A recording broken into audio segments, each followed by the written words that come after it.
When I first lost my hair, I think the few things that were really unusual for me, and I didn't realise how important hair is and what hair does. And there are three things probably that I remember, and one of them that you children used to help me with, because one of the things was that in your nose, obviously you have hair. And I lost all my hair everywhere. So my nose would constantly drip just with natural secretions from your nose, but I didn't know I had a drip on the end of my nose. I feel sad that I missed out on swimming with you guys or jumping off the jetty, or because I couldn't do it without my wig. I wasn't confident enough to, yet I knew if I jumped in with my wig, it was going to fall off, therefore I didn't do it. Whereas now I think you can take the wig off and just be, no one cares but you. I know that no one cares but me. You know, so it's one of those things that it's a mental thing you've got to try and get over, because it's, you know, I've had some wonderful times in my life, but I feel sad with children that I didn't do more with you. The other thing is that without eyelashes, you have no, and I didn't used to wear glasses then, so you have no idea how much dust gets in your eyes and how much your eyelashes prevent dust going in your eyes. And so I'd constantly be having runny eyes and sore eyes because of dust. And the other thing you don't realise is how your eyebrows actually prevent sweat from your head going into your eyes. So not only did I have dust going in my eyes, but I had sweat if I was exercising going into my eyes too. Without hair, particularly around my eyes and my face, you actually become quite a flat canvas of nothing, or that's how I saw it. And there was no definition around your eyes, and it was a very odd look for me.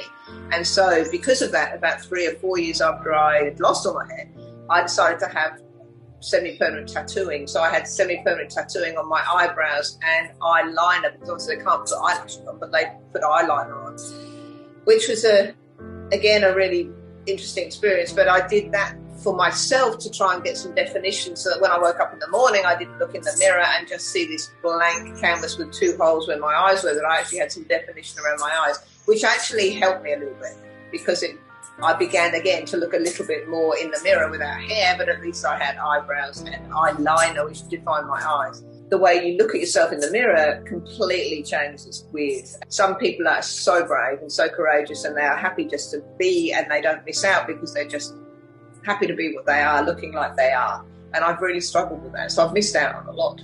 I remember when I did first go out, and I had a bandana on, and I had sort of, my hair was a couple of inches long, and I felt the wind in my hair, and I hadn't felt that for years, and that was amazing.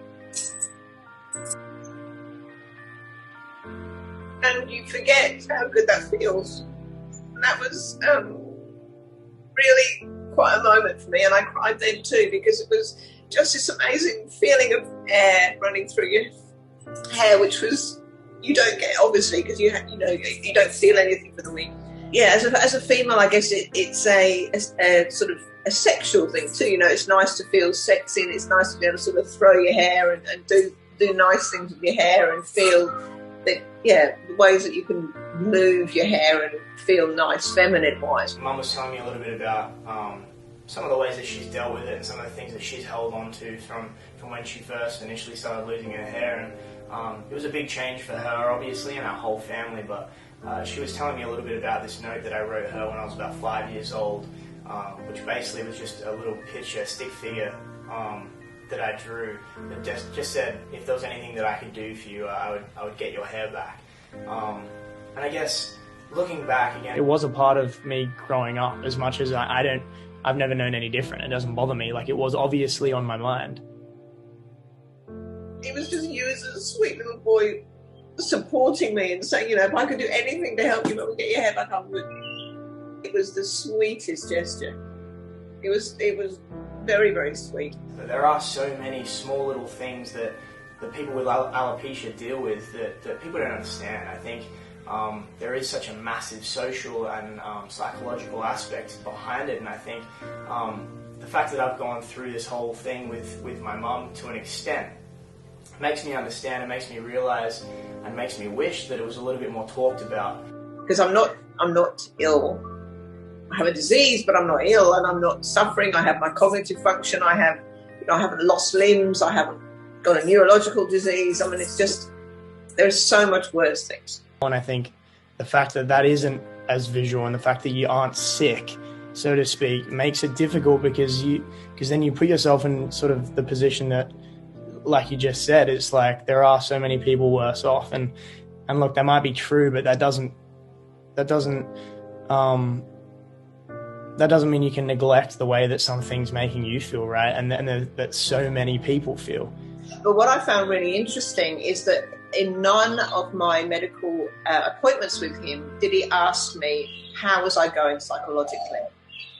What, obviously I wasn't going well, and he never ever offered or suggested that I have psychological help. Seeking psychological help and talking about these sort of issues, even if you feel like it's not the worst issue in the whole world, is super important in order to liberate yourself and empower yourself to live the life that you believe you deserve, and that we all think that you deserve. So. And I think that that's something that people should be mindful of, that, seek help. And so I've never really talked about this before now to anybody.